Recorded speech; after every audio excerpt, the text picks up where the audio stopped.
নৌকা প্রতীক বাদ দেওয়ার দাবি এনসিপির। বিস্তারিত দেখুন অগ্রযাত্রার ডেস্ক রিপোর্টে।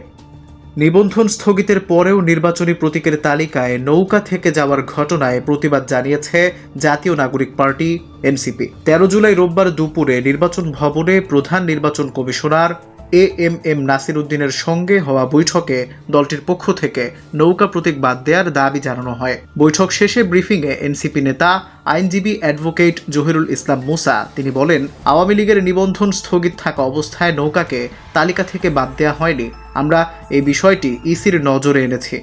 আইনগতভাবে নৌকাকে প্রতীক তালিকায় রাখতে পারে না ইসি।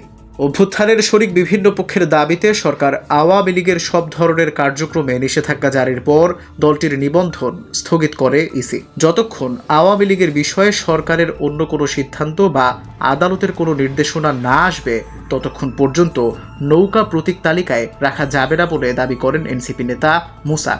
এদিকে ব্রিফিংয়ে প্রতীক হিসেবে শাপলা না দিলে রাজনৈতিকভাবে মোকাবিলা করার হুঁশিয়ারি দিয়েছেন এনসিপি মুখ্য সমন্বয়ক নাসির উদ্দিন পাটোয়ারি। পাটোয়ারি বলেন, শাপলার কোনো বিকল্প নাই। আইনগতভাবে শাপলা প্রতীক দিতে কোনো বাধা নেই। যদি বাধা দেওয়া হয় সেটা আমরা রাজনৈতিকভাবে মোকাবিলা করব।